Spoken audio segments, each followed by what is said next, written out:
신약성경 246페이지 로마서 6장 6절에서 11절까지 말씀입니다.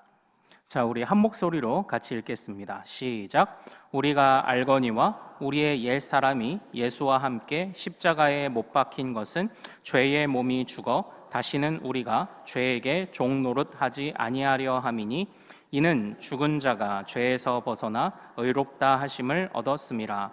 만일 우리가 그리스도와 함께 죽었으면 또한 그와 함께 살 줄을 믿노니 이는 그리스도께서 죽은 자 가운데서 살아나셨음에 다시 죽지 아니하시고 사망이 다시 그를 주장하지 못할 줄을 알미로라. 그가 죽으심은 죄에 대하여 단번에 죽으심이요 그가 살아계심은 하나님께 대하여 살아계심이니 이와 같이 너희도 너희 자신을 죄에 대하여는 죽은 자요 그리스도 예수 안에서 하나님께 대하여는 살아있는 자로 여길지어다. 아멘. 아멘. 자, 오늘 우리가 함께 나눈 이 말씀 통해서요, 담대함과 겸손함은 하나다라는 제목으로 은혜를 같이 나누도록 하겠습니다. 하나님이 또 5월 한 달을 잘 마무리하게 하시고 또 6월에도 우리에게 복 주시기를 소망합니다. 또 오늘 말씀 중에 또 충만한 깨달음이 있기를 소망합니다. 사랑하는 여러분, 저는 어려서부터 항상 교회를 다녔고 교회에 머물렀고 교회를 좋아했습니다.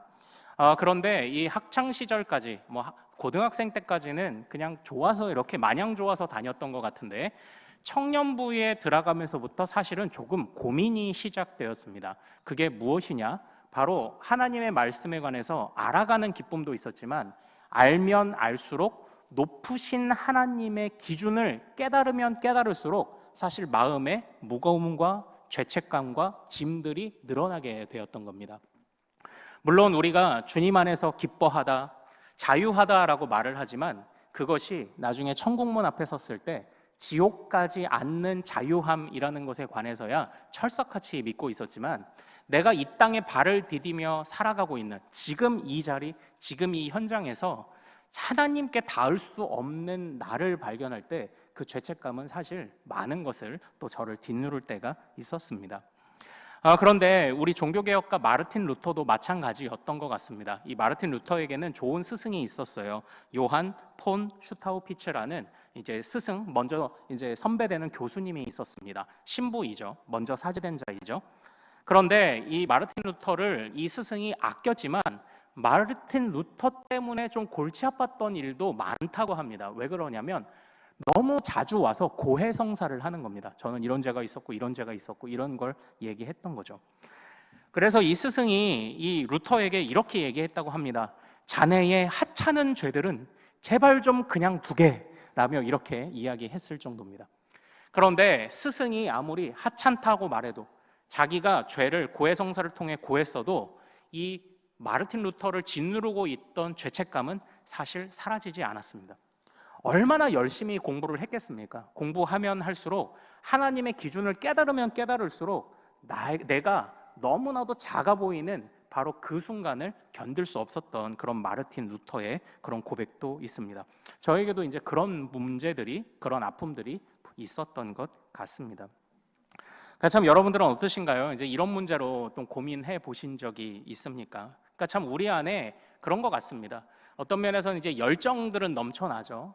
그러나 우리는 열정이 넘치지만 그 뒤에 찾아오는 무언가 불안함과 허무함과 두려움과 기쁨과 자유라고 말하지만 무엇이 기쁘고 자유인지를 모르고 살아오는 그런 순간들을 사실 경험할 때도 있을 것입니다.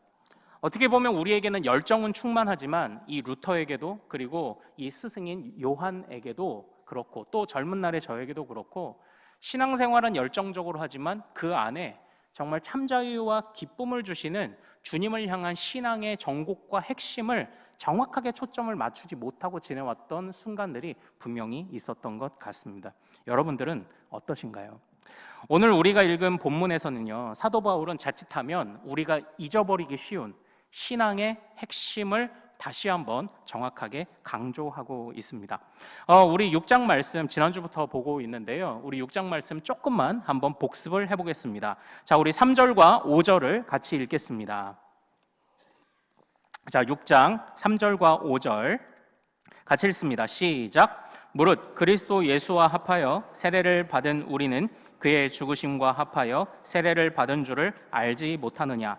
만일 우리가 그의 죽으심과 같은 모양으로 연합한 자가 되었으면 또한 그의 부활과 같은 모양으로 연합한 자도 되리라. 아멘. 자, 이 부분은 우리가 지난주에 살펴보았던 말씀입니다. 여기서 공통적으로 보여주고 있는 아주 중요한 가르침이 무엇인가요? 반복되고 있는 표현이 무엇이 있습니까? 바로 합하다라는 표현이에요. 합하다. 그리고 연합했다. 우리는 지난주에 그리스도와의 연합을 배웠습니다. 그리스도와의 이 연합이라는 것이 무엇입니까? 우리가 어떤 원리를 배웠죠? 같이 한번 따라해 볼까요? 대표성의 원리. 다시 한번 대표성의 원리. 네, 우리는 그리스도와의 연합에 대해서 이 대표성의 원리를 배웠습니다.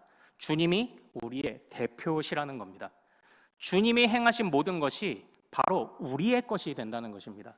주님이 우리를 위하여 일하셨다는 것입니다. 그 대표를 신뢰하고 따라가면 대표가 얻은 유익을 우리도 동일하게 얻게 될 것이라는 것을 우리가 배웠습니다. 그래서 예수님의 죽음은 누구의 죽음이기도 하죠? 우리의 죽음이기도 하죠. 예수님의 부활은 누구의 부활입니까? 우리의 부활이기도 합니다. 예, 나의 부활이기도 합니다. 바로 주님이 우리의 대표가 되시기 때문입니다. 이것이 이제 주님과 연합했다라는 표현이었죠. 그리고 우리는 지난 시간의 마지막에 길거리에서 버려진 채로 불안하게 살다가 구조받은 한 강아지의 사진을 보았습니다. 이전에는 털이 빠지고 피부병이 있고 아주 삐쩍 마른 강아지였지만, 그러나 구조된 이후에 털에 윤기도 흐르고 그리고 살도 다시 오르고 모든 병도 고침받은 그런 강아지의 모습을 보았습니다. 그것을 보면서요, 이 연합이라는 것은 무슨 의미가 있다고 했습니까? 우리의 주인 또는 우리의 소속이 바뀌었다는 것을 의미합니다.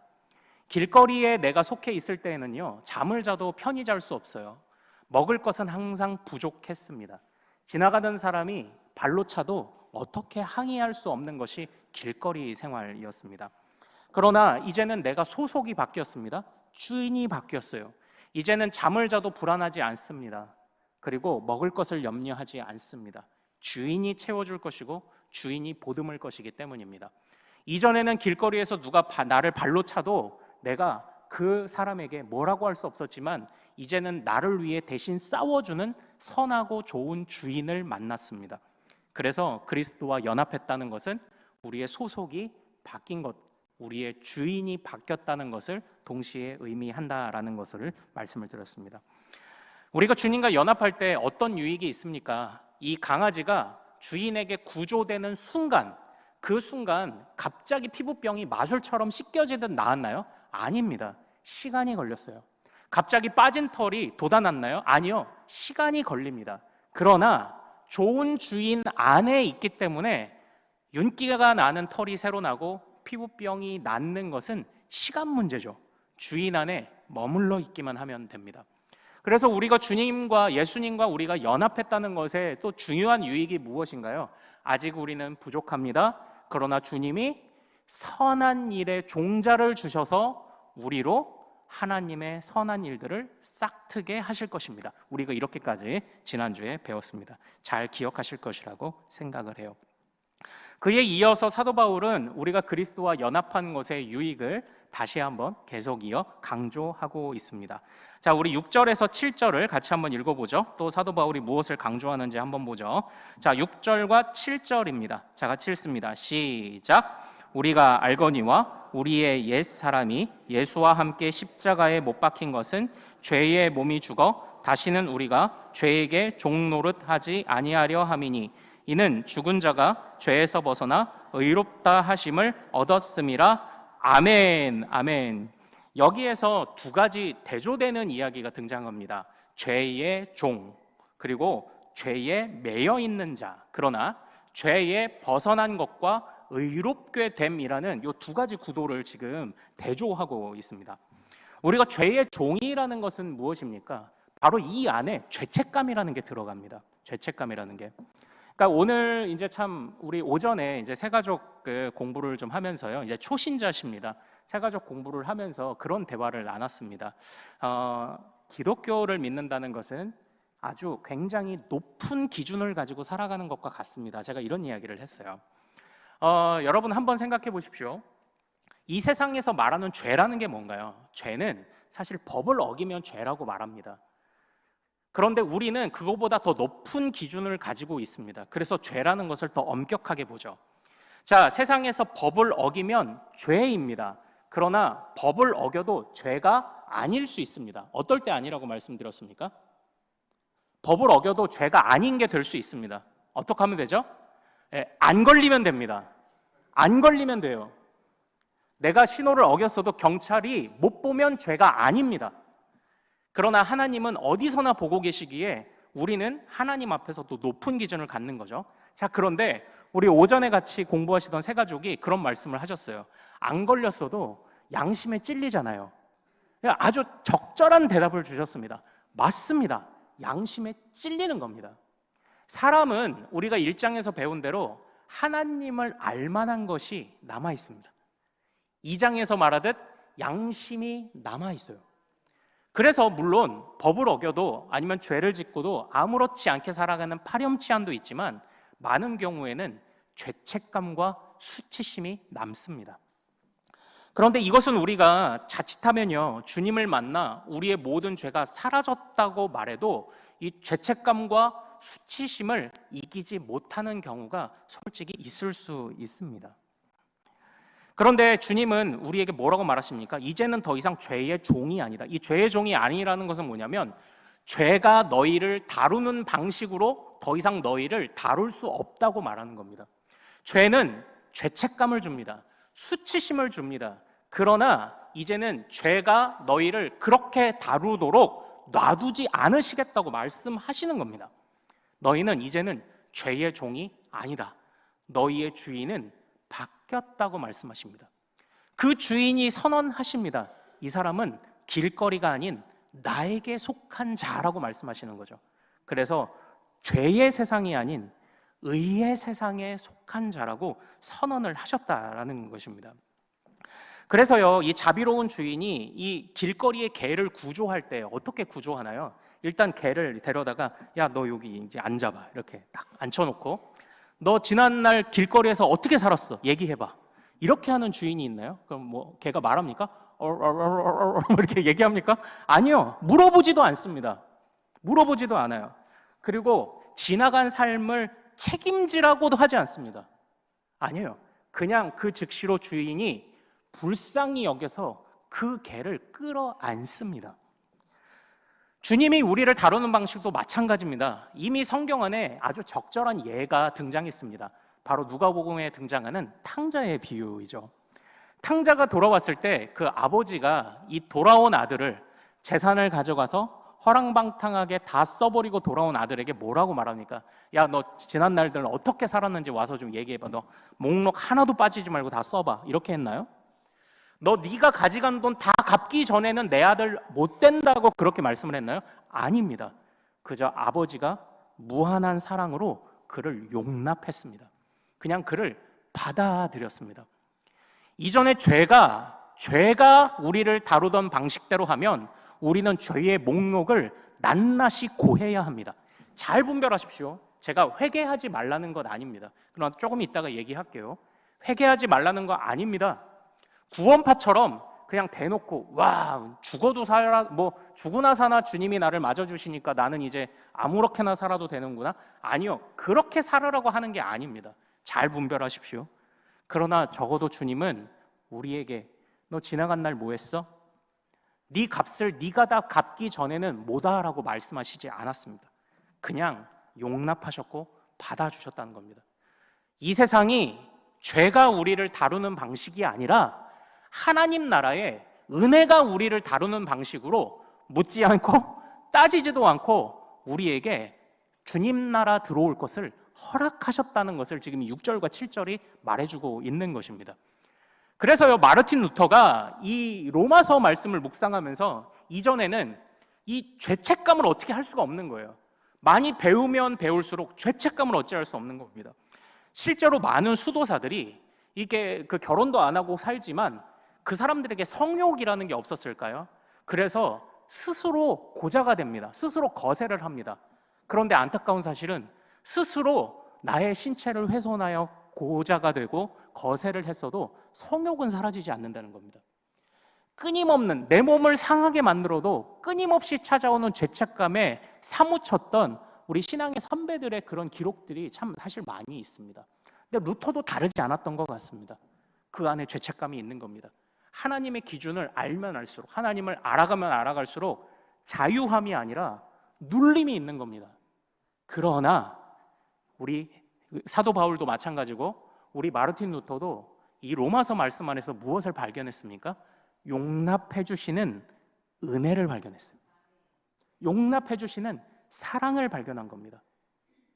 그러므로 나에게 묻지 않고 따지지 않으시는, 내가 지금은 헐벗고 삐쩍마르고 볼품없지만 주인 안에 머물러 있기만을 원한다면 나를 먹이고 입히고 돌보며 나의 상처에 약을 발라주고 누가 나를 발로 차면 대신 싸워주고 나를 위해 내 털을 곱게 빗겨줄 주인이 함께 있다는 사실을 확신하는 순간 마음에 해방감이 찾아오게 됐던 거죠.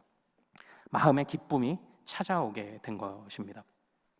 그래서 우리 주님은 이렇게 말씀하셨습니다. 우리 화면을 한번 보고 우리 마가복음 2장 말씀 읽어보죠. 자, 시작. 예수께서 그들에게 이르시되 혼인집 손님들이 신랑과 함께 있을 때에 금식할 수 있느냐? 신랑과 함께 있을 동안에는 금식할 수 없느니라. 아멘. 이건 예수님이요 바리새인들과 논쟁하실 때 주셨던 말씀인데요, 바리새인들이 예수님의 제자를 보며 묻습니다. 당신의 제자들은 왜 금식하지 않습니까? 이렇게 물은 겁니다. 이 금식이라는 것은 사도 바울에게도 그랬고요, 이 바리새인들에게도 상징적인 아주 그런 매주마다 아니 매일 반복하는 아주 중요한 일로 여겨졌습니다. 그러나 이 금식이라는 것이요 정말 해야 할 때 해야 되죠. 그런데 이 바리새인들이요 누가 금식 더 많이 하나로 이제 대결을 하게 되는 거죠. 의미를 상실해 버린 금식, 습관적으로 하는 금식, 또는 하나님의 말씀을 알면 알수록 사도 바울이 그랬던 것처럼 죄책감에 눌려서 어찌할 수 없어서 하는 금식, 이제 이런 금식들밖에 없었다는 것 아닙니까? 그래서 바리새인들은 예수님이 죄인들과 함께 어울리시고 먹고 하실 때 손가락질합니다. 저 먹기를 탐하는 자. 그러나 주님은 이렇게 말씀하십니다. 지금은 잔치의 때이다. 지금은 신랑이 너희를 맞아주러 나온 바로 그런 때이다. 지금 너희의 주인이 바뀌었다는 것을 믿는다면, 저 죄인들이, 길거리에서 살던 죄인들이 이제는 나의 나라에 들어왔음을 온전히 깨닫고 있기에 이들과 함께 먹고 마신다고 그렇게 말씀을 하신 것 아닙니까? 신랑이 신부를 데리러 왔는데 어찌 금식하겠느냐라는 말씀을 이제 우리에게 주셨던 것 아닙니까? 바로 이 안에, 우리 안에 우리의 죄를 담당하신다고 할 때에 주님이 이 죄의 결과로서 지옥 가는 것만 면하게 하시는 것만이 아니라 이 죄로 인하여 죄가 우리를 다루는 방식조차도 뒤집어 바꾸셨다는 것을 의미하고 있는 것입니다. 이 죄가 누적되면 누적될수록 더 큰 형벌을 어떻게 가해야지 하는 그런 세상 속에 우리의 죄가 미련하고 불안하고 우리는 한없이 연약하지만 그러나 하나님의 무한한 은혜로 용납해 주시기로 작정하셨다는 이것에서 마음의 시원함을 얻게 되는 거죠. 우리도 이런 마음과 깨달음이 있기를 소망합니다. 어제요, 우리 박창규 장로님, 우리 김혜경 권사님, 우리 가정에 우리 박정공 목사님 아드님이 이제 결혼을 하지 않았습니까? 그런데 이제 마지막에 인사를 하고 제가 이제 대전중앙교회를 이제 떠나서 이렇게 오는데 마지막에 인사할 때 제가 재밌는 걸 한 가지 발견을 했습니다. 이제 우리 박정공 목사님도 결혼식이니까 남자도 화장을 했을 거잖아요. 이렇게 화장을 했죠. 그랬는데 요 안경 렌즈 너머로 화장한 눈 밑에 두 줄이 이렇게 가 있는 것을 제가 발견을 하고, 이게 왜 그러냐면 근래 보기 드물게 신랑이 우는 결혼식이었습니다. 그러니까 제가 그래가지고 요 눈물 자국이 이렇게 이제 나 있어가지고 제가 그거 보면서 지금 눈물 자국 있는 거 알아요? 이렇게 이제 얘기하고 이제 그러다가 인사를 하고 왔는데, 예. 그런데 이제 우리 박정곤 목사님이 서로 부부가 사랑의 고백과 서약을 하는 순간에 이제 글을 하나 써가지고 이제 읽었어요. 사랑의 고백을 신부에게 하는데 그 부분이 참 이게 감동스럽게 참 들렸습니다. 이제 옛날 생각도 좀 나고. 근데 그때 제가 이제 기억하기로 이렇게 고백을 시작을 한 겁니다. 내가 가장 보잘것없을 때 찾아와 준 소중한 사람. 이러면서 그때부터 목이 메어가지고 못 읽는 거예요. 예, 그때 흘린 눈물 자국이 이제 이렇게 나 있었던 거죠. 내가 가장 보잘것없을 때 찾아와 준 소중한 사람. 그러니까 이제 제가 이제 옛날 생각이 이제 좀 났는데, 저는 이제 전세도 못 구하고 월세방밖에 준비 못 해온 남편이었죠. 그리고 한 달 수입이라고는 전도사 사례 60만 원밖에 되지 않는 남편이었습니다. 결혼을 하고 신대원에 또 다시 가야 했는데 등록금이 없어서 처녀 때에 아내가 열심히 벌어놓은 돈으로 장학금을 받아 아내 장학금을 받아 등록금을 내야 했던 이제 그런 남편이었죠. 저 또한 미안함이 사무쳤던 때가 이제 생각이 난 겁니다. 그러나 사랑하는 여러분, 저와 저희 아내의 신혼 생활이 미안하기만 했을까요? 제 안에 미안함이 있었습니다. 미안함이 있었고 참 이게 부족한 사람이라는 그런 자책도 있었는데, 저희의 신혼 생활이 주눅 들어 있었을까요? 아니요. 누구보다 행복하고 누구보다 기뻤습니다. 이 주눅 들었던, 아니면 제가 만약에 주눅 들었다면요, 이게 아내에게 잡혀 살았겠죠. 그냥 아내가 머리 쓰다듬으려고 이렇게 하는데도 때리는 줄 알고 이제 막 이랬을까요? 아닙니다. 누구보다 행복했습니다. 누구보다 기뻤습니다. 미안한 마음이 있었지만 그럼에도 불구하고 나를 용납해준, 그러니까 세상의 기준으로 뭐예요? 세상의 기준, 이 소위 말하는 이 세상의 죄의 기준으로 놓고 보면 없는 남편은 참 보잘것없는 남편이고 부족한 남편이고, 그렇지만 세상은 그러지 않아요. 부족하면 용납해주지 않아요. 그러나 이런 나도 용납해준 아내, 빨리빨리만 외치는 세상 속에서 당신은 아직 학생이지만 당신은 가능성이 있어요라고 말하는 그런 말을 해주는 아내, 그 아내에게 용납받고 이해받았다는 것에서 미안함이 미안함으로 끝나지 않아요. 당당하게 살았어요. 신혼생활을 하면서 아내에게 주눅 들지 않고, 그렇다고 이제 제가 뭐 주눅 안 둔다 이런 걸 우리가 오해하면 안 돼요. 자꾸 우리가 이 믿음의 담대함과 이 당당함을 자꾸 강 큰 남자랑 오해하면 안 됩니다. 예. 그러니까 아내에게 당당하게 살라고 했더니 야, 물 떠와 이러면 큰일 나는 거예요. 큰일 나요. 그걸 말하는 게 아닙니다. 우리 믿음도 마찬가지예요. 믿음의 담대함과 당당함이라는 것은 무대뽀가 아니에요. 무대뽀가 아니라 그 우리를 용납해 주신 주님 앞에서 갖는 그 미안함과 죄송스러움을 그것으로 끝내지 않고 그것을 그분을 향한 사랑으로 승화시키는 것이, 그게 진짜 당당한 믿음인 거죠. 용납받았다는 사실에서 당당함이 생기는 거예요. 담대함이 생기는 겁니다. 지금 사도 바울이 그걸 말하고 있는 것 아닙니까? 이제 나는 다시는 나를 짓누르던 죄의 방식으로 처분되지 않을 거라는 걸 깨달은 거죠. 이제 나는 하나님의 방식으로 내가 하나님께서 나를 처분해 주실 거야, 하나님의 방식으로 나를 살게 하실 거야를 신뢰하는 순간 그때의 믿음의 담대함이 나오는 겁니다. 그래서 사랑하는 여러분, 우리 이제 9절을 읽어봅시다. 우리 9절을 가서 같이 읽어보죠.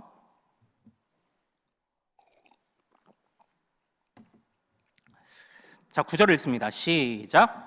이는 그리스도께서 죽은 자 가운데서 살아나셨음에 다시 죽지 아니하시고 사망이 다시 그를 주장하지 못할 줄을 알미로라. 아멘. 여기서 중요하게 반복되는 단어가 하나 있습니다. 예, 중요하게 반복되는 단어.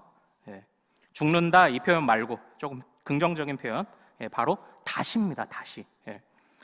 다시는 죽지 아니하고 다시는 죄가 우리를 주장하지 못하고, 다시는입니다. 이 다시는이라는 게 무언가요? 더 이상 그렇지 않다는 겁니다. 다시는 이전처럼 되지 않는다는 겁니다. 사망이 또는 사망으로 말미암는 수치와 죄책감뿐만 아니라 이 세상을 살아갈 때 갖는 수많은 두려움과 염려 또한 이제는 주인이 바뀌었기 때문에 다시는 그런 생각으로 염려하지 않아도 된다고 말하는 겁니다. 이제는 내가 또 어디를 쫓겨날지, 어느 찬바람을 맞으며 어느 길거리에 도망다니며 살아야 될지를 염려하지 않아도 된다는 걸 말하는 겁니다. 이제는 주인의 품이 있어요. 주인이 주시는 일용할 양식이 있는 겁니다. 그래서 우리를 이제는 세상의 방식이 우리를 주장하지 못하니 용납하신 주님, 용납하실 주님을 의지하며 당당히 살아가라고 우리에게 지금 이 말씀을 주고 있는 건 아닙니까? 사랑하는 여러분, 우리도 그렇게 신앙생활을 할 수 있기를 소망합니다. 그러니까 제가 다시 부탁드리는 게 뭐냐면 이 믿음을 자꾸 오해하면 뭐 무대뽀라거나 무모함으로 생각하면 안 돼요. 믿음의 당당함은요 뭐냐면 노아가 사람들의 손가락질을 받아도 아유 저 미련한 것 이렇게 맑은 날씨에 무슨 비가 내린다고 그래 저 미련한 거 봐 저 배를 산에다가 만들고 앉았네 그런 소리를 들어도 당당히 믿음을 지킬 용기입니다. 그러니까 정확하게 생각하십시오. 우리가 갖는 담대함이라는 건 뭐냐면 내가 믿음 안에 머물면 여러분들 손해볼 거예요. 믿음 안에 머물면 여러분들 살아갈 때 이 마음이 불안할 겁니다. 조바심이 생길 거예요. 다른 사람하고 비교하면서 염려가 많이 찾아올 거예요. 그러나 사람들이 손가락질하고 사람들이 뭐라 해도 그래도 나를 용납해 주신 이제 나는 주인이 바뀌었고 세상의 방식, 죄의 방식이 아니라 하나님의 방식으로 인도함을 받는 자이기 때문에 손해보아도 믿음을 지키기 쉽지 않아도 내가 이 믿음을 지키며 살아도 주님께서 나를 멸망시키지 않으신다는 그 확신, 바로 그러한 담대함을 지금 우리에게 이야기하고 있는 겁니다. 그래서요, 이 청년 시절에 사실 이제 이 말씀을 이제 우리 청년부 목사님과 같이 이렇게 저렇게 나눌 때 제가 이 말씀을 통해서 참 마음에 참 위로를 받았던 게 뭐냐면 우리 이제 목사님이 이런 말씀을 하셨습니다. 청년들이여 그러므로 주님께서 책임지실 것을 확신하며 마음껏 사고 치십시오. 뒷감당은 우리 선배들이 하겠습니다. 이렇게 이야기를 했다고요. 뒷감당은 우리 선배들이 하겠습니다. 그러니까 이게 무슨 말인지 잘 보세요. 이게 다시 마음껏 사고 치라는 것이 길거리로 가라는 얘기도 아니고 탕자로 가라는 얘기도 아닙니다. 그렇게 되면 구원파라니까요. 그렇게 하면 박옥수 구원파인 거예요. 내가 길거리로 맘대로 가도 주님이 나를 구원하신 것은 취소되지 않는다? 그렇게 생각하면 그 구원파라고요. 그게 아닙니다. 말 그대로 믿음의 담대함이에요. 무대뽀가 아니라 무모함이 아니라 믿음의 담대함. 내 믿음을 지켜도 산에다가 배를 만들라는 명령을 따라도 나는 산다. 그 담대함이라고요. 청년들이요. 물론 우리 청년들이 부족하겠죠. 우리 어르신들 보기에 부족함이 있겠죠. 아직 믿음을 더 배워나가는 시기이고 성장해가는 과정이기 때문에 한다고 해도 부족할 겁니다. 그러나 여러분들이 판단하고 고민하며 믿음이라고 생각되는 것들을 해보십시오. 혹시 잘못되면 하나님이 책임지시지 않겠습니까? 그래도 안 되면 교회가 책임지겠습니다. 이 얘기를 하는데 마음이 안 좋아요? 얼마나 좋은데 이런 마음을 하면, 이런 이야기를 들으면요. 이런 이야기를 들을 때 용기가 생기는 거예요. 그래, 내가 믿음으로 살아봐야지. 그래, 내가 믿음으로 한번 나의 일주일을 살아봐야지 하는 용기가 생기는 겁니다. 뭐 물론 제가 있던 공동체가요, 뭐 저를 책임져 주면 얼마나 책임져 줬겠습니까? 그래도 적어도 가면 선배들이 밥은 사줘, 밥은 잘 사줘. 야, 안 굶어주고, 야, 배고프면 형한테 와, 밥 사주고, 위로해주고, 다독거려주고, 야, 형이 너 취업은 못 시켜주는데, 형이 너하고는 같이 어깨 다독거려주고, 내가 형이 너를 위로할 수는 있어. 그러면서 누나들이, 형들이 밥 사주고, 다독거려주고, 그냥 그랬던 거예요. 그런데 용기가 생기는 겁니다.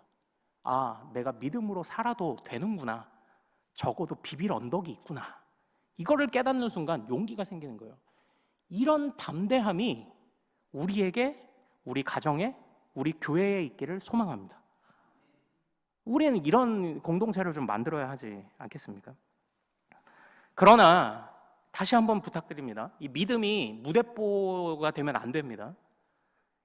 우리가 얻은 이 담대함과 당당함의 근거가 우리에게 있지 않아요. 은혜로 받은 거죠. 주님의 은혜로, 우리 선배들의 은혜로 받은 것 아닙니까? 그러므로 우리는 겸손한 당당함이 있어야 돼요.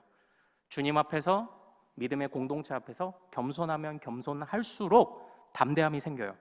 나는 항상 무너져요. 그러나 용납하시는 공동체와 용납하는 주님을 생각할 때 당당함이 생기는 겁니다. 그래서 담대함과 그 겸손함은 하나라는 거예요. 하나라는 거예요. 주님 앞에서 겸손하면 겸손할수록, 주님의 용납하심이 커 보이면 커 보일수록 우리 안에 담대함이 생길 거라는 거죠. 참 진짜 우리 교회가 정말 이런 교회, 또 우리 가정이 이런 공동체 되면 참 얼마나 좋겠습니까? 그래서 제가 교회 안에 기왕 얘기 나온 김에 조금만 더 부탁을 드릴게요. 자, 우리 다음 화면을 보고 한번 마가복음 2장 같이 읽습니다. 시작. 새 포도주를 낡은 가죽 부대에 넣는 자가 없나니 만일 그렇게 하면 새 포도주가 부대를 터뜨려 포도주와 부대를 버리게 되리라. 오직 새 포도주는 새 부대에 넣느니라 하시니라. 아멘. 그러니까 포도주를 새로 담그면 기존에 사용하던 이 물병이라고 할까요? 그게 새 포도주의 이 팽창하는 힘을 감당하지 못해서 팍 하고 이제 터져버리는 일들이 잦았다고 합니다. 그러면 새로 담근 포도주는 새로운, 아주 질기고 튼튼한 새로운 것으로 그것을 감싸야 한다는 것을 지금 말해주고 있는 그런 본문이죠. 그런데 이제 참 교회 안에서요, 이 새 포도주를 새 부대에 넣는 게 어렵다고 느끼는 경우가 참 많습니다. 이제 근래에 조금 젊은 분들과 이런저런 이야기들을 좀 나눌 기회가 많았는데요. 어떻게 보면은 이제 갈등하는 순간들이 오잖아요. 이제 우리가 교회가 명령하고 교회가 요구하는 것들을 잘 따라오면 그게 신앙이고 진리라고 생각했는데, 따라오는 순간도 있었지만 이건 누가 봐도 좀 이건 아닌데 하는 순간이 있죠. 예를 들면 마르틴 루터에게는 이 면죄부를 팔던 게 그런 거였습니다. 처음에 하라는 대로 해서 충성하는 것, 진리를 맡은 교회가 명령하는 것에 충성해야지 하면서 면죄부를 열심히 팔았는데, 점점 갈수록 이건 아니다 싶은 마음이 드는 지점이 이제 있는 거죠. 그래서 그런 부분에서 질문을 던졌는데 아무도 그 질문을 들어주지 않는 겁니다. 이게 루터에게 있었던 마음이 이제 그런 거죠. 근데 우리도 좀 주의 깊게 좀 잘 생각해 봐야 하는데, 때로는 우리가 요즘은 세대가 달라졌으니 전 단순하게 어떤 문화가 틀려졌다 이런 것만을 말하는 것은 아닙니다. 그러니까 우리가요, 새롭게 항상 신앙에 있어서 우리는 나날이 성장해야 되니까 계속 배우잖아요. 어떻게 해요? 배우면 고치고 배우면 고치고. 사실 우리는 매일 그거 하는 사람들이거든요. 배우면 고치고 배우면 고치고. 근데 때로는 우리가요, 배우면 고치고가 왜 잘 안 되냐면 익숙함을 벗어나기를 힘들어할 때가 있어요. 익숙함을. 그래서 익숙함을 거룩함이라고 착각할 수 있습니다. 우리 예전에 안 그랬는데, 예전에 이렇게 했는데, 그런 얘기를 하다가 새로운 요구들 또는 새로운 도전들을 못 하다가 끝나는 경우가 은근히 교회 안에 많아요. 제가 이제 지난주에 우리 총회 지도자 컨퍼런스 경북 지역 여름 성경학교 수련회를 위한 지도자 컨퍼런스 교역자들하고 다녀왔잖아요. 근데 대구에 그 세미나를 열었던 교회를 갔는데 규모에 비해서 주차장이 아주 작아요. 너무 작아요. 그런데 제가 깜짝 놀랄 표지판을 발견했습니다. 원로 은퇴장로 전용 주차석이 있더라고요. 글쎄요, 이제 저는 우리 믿음의 선배들을 존경하고 존중합니다. 그런데 존경심이 꼭 이런 방식으로 표현되어야만 했을까라는 고민을 좀 한번 생각해 보게 되었었어요. 존경이 표현될 수 있는 방식은 많잖아요. 가뜩이나 주차 자리가 좁은데 거기에 어른들, 원로, 은퇴, 장로석이라는 주차장이 굳이 필요할까? 그런 생각을 좀 한번 해보게 되었습니다. 또 한편으로는요, 그러니까 우리가 사실은 옹고지신이에요. 지나간 우리 선배들이 한 것 중에 좋은 것들을 바탕으로 그 토대 위에 우리가 잘 쌓아가야 됩니다. 무조건 요즘 시대는 그러지 않아라고 무조건 들이받는 것도 우리 후배들이 할 일은 아닙니다. 그러나 우리는 어떻게 해요? 말씀으로 깨닫고 갱신되면 즉시 고치는 사람들이라니까요. 익숙하지 않은 말씀의 권면이 우리에게 주어질 때 해보는 겁니다. 우리의 그 익숙함을 깨보는 겁니다. 그래야 선배와 후배 세대가 함께 성장할 수 있지 않습니까? 그러니까 참 우리도 그래요. 우리도 참 어려움이 많죠. 이게 또 찬양팀은 앞에서 열심으로 또 준비를 하는데 우리 선배들이 보실 때 왜 저리 모르는 찬양만 하나 이제 그럴 수 있습니다. 그래도 이 기도하면서 이 찬양팀이 이 찬양을 준비한 이유가 있을 것 아니에요. 그리고 이 찬양이 또 요즘 이렇게 많이 불리는 또 이유가 있을 것 아닙니까? 내가 좀 몰라도 사실 그래요. 우리가 찬양 시간에 모르는 찬양 나오면요, 근데 마음이 불편하죠. 은혜가 오다가 떠나가는 것 같고 이제 그러죠. 그러나 그렇게 하기보다는 조금 못 따라 부르면 가사를 묵상해보고, 그래도 우리 세대는 이렇게 믿음을 은혜를 표현했지만 또 젊은이들은 우리 자녀들은 이렇게 믿음을 표현하는구나 하면서 그걸 용납할 수 있잖아요. 용납할 수 있잖아요. 또 젊은 세대는 또 우리 선배들이 보여준 믿음의 그런 유산들을 한번 또 잘 분별해서 또 따라가 보고 또 그들을 또 본받는 마음을 또 마땅히 가져야 하고요. 그러나 우리 안에 이런 젊은이들이, 우리 자녀들이 무언가를 좀 부족해 보여도 무언가를 믿음으로 시도해 보고자 할 때 세상은 그러지 못해도 적어도 우리 교회는 잘해 보려다가 사고 치면 어떻게 해요? 어쩌겠어. 우리가 수습해 줄 테니까 너희는 믿음으로 결단하고 믿음으로 결단하는 대로 계속 살아봐를 좀 격려해 주면 우리 자녀들이 얼마나 용기를 가지고 살아가며 성장할 수 있겠습니까?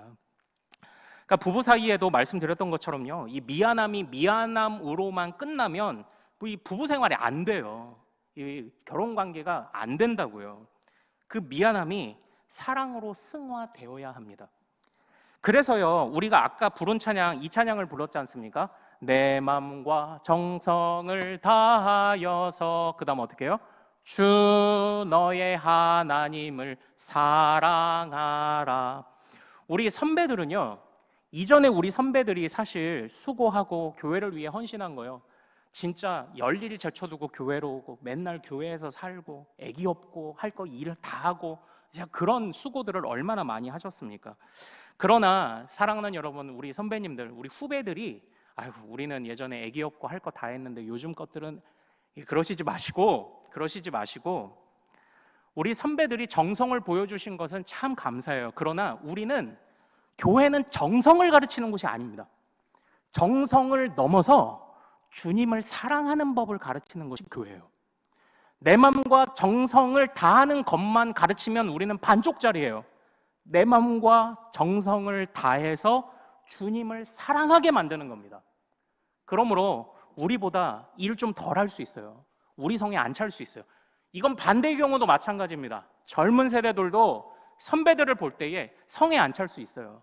그러나 우리 모두는 같은 목적을 갖습니다.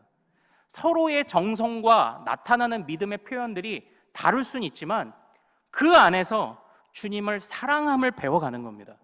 그래서 선배들은 후배를 용납하고 후배들은 선배들을 존경하고 이제 이런 모습에서 정성만 다하는, 그러니까 열심만 가지고 신앙의 전곡은 찌르지 못하고 열심만 가지다가 그러다가 지쳐버리고 떨어져 나가는 그런 교회 말고 조금 봉사 좀 덜해도 말씀에 집중하고, 그리고 오늘 하루 배웠으면 여러분들은 다 대학원생인 거예요. 대학원생이에요. 여러분들은 오전하고 오후에 딱 2시간 배웠잖아요. 그러면 그 2시간 가지고 일주일을 여러분들이 훈련할 수 있잖아요.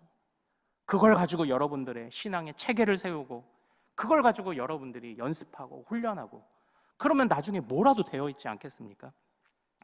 그것처럼 정성만을 가르치는 곳이 아니라 교회는 주님을 사랑하는 법을 가르치는 곳이죠. 우리가 이게 선배 세대와 후배들 모두가 우리가 이것을 좀 잘 알고 따라갈 수 있기를 원합니다. 우리 선배님들은 우리 후배들이 믿음으로 결단을 한다고 해도 사고를 좀 칠 거예요. 그래도 괜찮다라고 해주시고, 우리 후배들은 선배님이 때로는 세부대를 해야 되는데 라고 답답함을 느낄지라도 선배들이 다져놓은 믿음의 바탕을 무시하지는 마십시오. 그 안에 잘 골라내십시오. 그리고 서로가 함께 자라가며 배우면 함께 고치고 배우면 함께 고치고 해보는 거죠. 우리에게 시간이 필요합니다. 그리고 그 시간이 더딜지라도 기다려줄 줄 안다면 우리는 선배고 후배고 같이 성장할 수 있게 될 것입니다. 자, 우리 계속 이어서 11절 말씀 보죠. 자, 우리 주님과의 연합을 이 11절에서는 이렇게 표현했습니다. 11절 말씀 읽겠습니다. 자, 11절 시작. 이와 같이 너희도 너희 자신을 죄에 대하여는 죽은 자요 그리스도 예수 안에서 하나님께 대하여는 살아있는 자로 여길지어다. 아멘. 여기서 주님과의 연합을 표현하는 또 다른 표현이 등장했습니다. 예수 안에서예요. 그리스도 예수 안에서. 적어도 제가 알기로 이 믿는다라는 표현, believe라는 표현은요, 전치사를 요구하지 않습니다. 나는 너를 믿는다 하면 바로 목적어를 받아요. 그러나 우리가 믿는다고 할 때 어떻게 합니까? I believe in you라고 이렇게 표현하죠. in이라는 접속사를 우리 사용합니다. 전치사를 사용합니다. 그런데 이게요, 사실은 이 헬라어에서 유래돼서 그래요. 이 헬라어도 믿는다라는 표현을 쓸 때 n이라는 전치사를 사용합니다. 그게 in이라는 뜻이에요. in. 나는 너의 안에서 믿는다. 나는 너의 안에서 믿는다. 그러니까 이것이 그리스도와 우리와의 연합을 나타내는 또 다른 표현입니다. 나는 그리스도와 연합했다. 나는 그리스도 안에 있다. 이겁니다. 주님의 울타리 안에 있다는 거죠. 주님의 그 주권 안에 있다는 것을 이제 의미를 하고 있는 겁니다. 그런데 이 주님 안에 있다라고 되어 있는 이 표현을 한번 좀 보십시오. 주님 안에 머물러서 살아간다고 해도 우리는 이 세상에서 정말 우리는 사실 좀 물들어 갈 수 있습니다. 주님 안에 있지만 그런데 우리는 물들어 갈 수 있어요. 그러나 우리의 주인이 바뀌었다는 겁니다. 이제 우리는 소속이 바뀌었다라는 겁니다. 그래서 이 세상에 들었던 물을 아직은 다 빼지 못한다 할지라도 우리는 기쁘게 그래도 손해보고 믿음으로 헌신해도 멸망하지 않는다는 확신을 갖기에 때로는 넘어질지라도 우리는 살아갈 수 있는 겁니다. 그리스도 안에 있는 거예요. 이 그리스도 안에 머무름을, 그래서 제가 오늘 주보에 나눔 질문으로 여러분들에게 좀 질문을 드렸어요. 그리스도 안에 머무는 것이 무엇인지를 한번 고민해 보십시오. 그리스도 안에 머물려면 어떻게 해야 됩니까? 어떻게 해야 되죠? 여러분들이 고민하십시오. 그리스도 안에 머무는 게 필요해요. 그리고 이 그리스도 안에 머문다는 표현은 이렇게도 쉽게 표현할 수 있을 거예요. 주님께 맡기는 겁니다. 주인이 내가 아니라니까요. 바뀌었다니까요. 그럼 주님께 맡겨야 되잖아요. 주님께 맡기는 게 뭘까요? 여러분들 고민하십시오. 고민하십시오. 여러분들 다 대학원생이니까 할 수 있습니다. 이번 일주일 동안 주님께 맡기는 게 무엇인지, 주님 안에 있는 게 무엇인지를 여러분들이 고민하십시오. 고민하고 나누십시오. 필요합니다. 그러니까 우리가 주님께 맡긴다고 할 때 적어도 이런 거는 아니에요. 자꾸 은혜를 값싸게 만들면 안 됩니다. 주님께 맡긴다고 할 때 그냥 내 기도와 소원을 주님께 아뢰고, 마치 썩은 것을 요술 항아리 안에 넣었더니 좋은 것이 돼서 나오는 그것처럼 내 욕망을 기도라는 이름으로 넣었더니 그것이 주님의 뜻이라는 이름으로 그럴싸하게 포장되어 나오는 그런 맡김 말고, 전적으로 주님께 나의 인생을 맡긴다는 것이 무엇인지를 같이 고민해 보자고요. 같이 고민해 봅시다. 우리가 가지고 있는 담대함은 겸손해야 돼요. 그러니까 방종으로 가면 안 돼요. 방종으로 가지 않고 믿음의 담대함 안에서 주님께 맡기는 것이 무엇일까? 내가 맡기지 못한 것은 무엇일까? 그리고 내가 믿음의 담대한 결단을 했던 때는 언제지? 그때 내가 손해를 이렇게 봤는데 주님이 어떻게 채워주셨지? 아직은 기다리라고 하시나? 이런 것들을 여러분들이 나누셔야 합니다. 나누셔야 돼요. 자, 그런데 제가 이제 마지막만 말씀드리고 마칠게요. 주님 안에 머무른다는 것, 주께 연합했다는 것, 주께 모든 것을 맡긴다는 것, 많은 것들로 설명할 수 있지만 제가 한 가지만 좀 말씀을 드리겠습니다. 저는요, 주님께 우리의 인생을 맡긴다고 할 때요, 조바심이 나지 않았으면 좋겠어요. 그러니까 뭐 계속 해오던 이야기인데, 내가 이 믿음을 지키며 살아가도 괜찮을까? 이 세상의 속도에 발맞춰 가지 않아도 내가 괜찮을까? 이런 조바심. 그리고 또 우리가 지내고 하다 보면요, 비교 의식이 생길 겁니다. 와, 저 사람은 내 나이 때에 저렇게 앞서갔는데 나는 이거 믿음 지킨다. 그러니까 저 사람처럼 나도 조금 부끄럽게 약간만 비겁해지면 A학점 받을 텐데, 부끄러운 A학점이냐 아니면 정직한 B학점이냐? 이 세상은 죄가 다루는 방식대로 다르기 때문에 부끄러운 A학점을 찾을 거예요. 정직한 B학점을 세상은 잘 주목하지 않을 겁니다. 그러나 그럼에도 불구하고 우리가 비교의식을 갖지 않는다면 나를 용납하고 이해하시며 나에게 이 당당함을, 나도 누군가에게 용납을 받았다고, 사랑을 받았다고 깨닫게 하신 그 주님의 발걸음의 속도를 조바심 내지 않는다면 그게 진짜 주님께 우리의 인생을 맡기는 것이 아닐까. 제가 이제 그런 묵상을 좀 한번 해보게 됩니다. 그래서요, 우리 교회 안에도 또 다시 한번 이제 교회를 향한 부탁으로 마무리를 짓겠습니다. 이제 우리 교회 오면 어떤 대화를 나눠야 할까요? 어유, 요즘 그쪽 집은 얼마 올랐어? 이제 이런 얘기는 불필요합니다. 예. 시험 잘 봤어? 몇 등 했어? 야, 너 그래가지고 인생을 어떻게 살려고 그러냐? 그런 거는 굳이 불필요합니다. 예, 그건 밖에서도 많이 듣는 얘기고요. 예, 그런 것들은 다른 데서 이제 다 듣는 이야기입니다. 마태복음에 보면은 재미난 이야기가 하나 등장합니다. 우리 주님이요, 이런 예화를 들려주세요. 어느 날 한 포도원 주인이 그 장터에서 일거리를 찾지 못하고 있는 그 인력시장에서 일거리를 찾지 못하는 자들을 데려다가 포도원에 일을 시킵니다. 그리고 이 주인은 이상하게도 12시에 나가서 장터에서 또 일을 찾지 못하고 방황하는 자들을 또 불러옵니다. 3시에도 나가서 일꾼을 데려오고요. 그리고 6시에 일을 마무리하는데 5시에도 일꾼들을 데려오는 거예요. 주인이 이상해요. 그리고 이제는 그 하루에 일한 수고의 임금을 이렇게 계산하는 때가 왔는데 이 아침부터 온 자에게는 한 데나리온이라고 해서 하루치 품삯을 준 겁니다. 그런데 이상하게 이 주인이 이상한 주인이에요. 낮 12시에 온 사람한테도 한 데나리온을 줘요. 3시에 온 사람한테도 한 데나리온을 줘요. 그리고 5시에 온 사람한테도 똑같은 하루치 임금을 줍니다.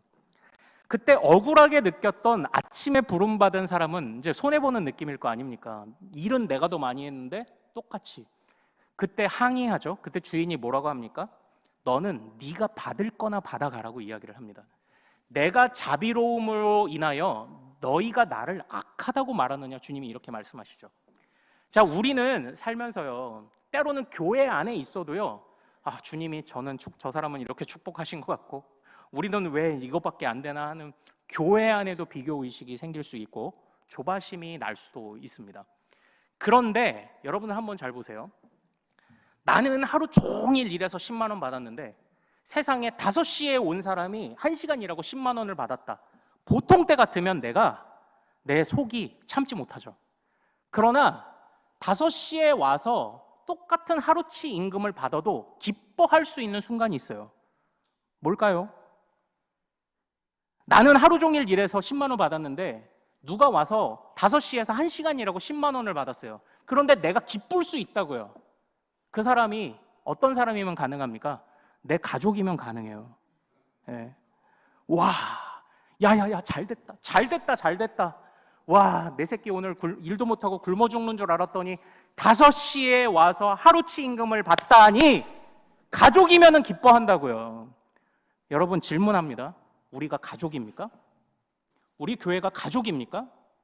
가족이라고 아멘 하신다면 교회 안에 비교의식이 없어야 돼요. 다른 사람이 복을 받았다면 기뻐해야 돼요. 같이 기뻐하고 같이 축하하고 축복하고, 부족하면 용납해주고. 가족은 그걸 하는 겁니다. 가족은. 다시 질문합니다. 우리가 가족입니까? 우리는 가족입니다.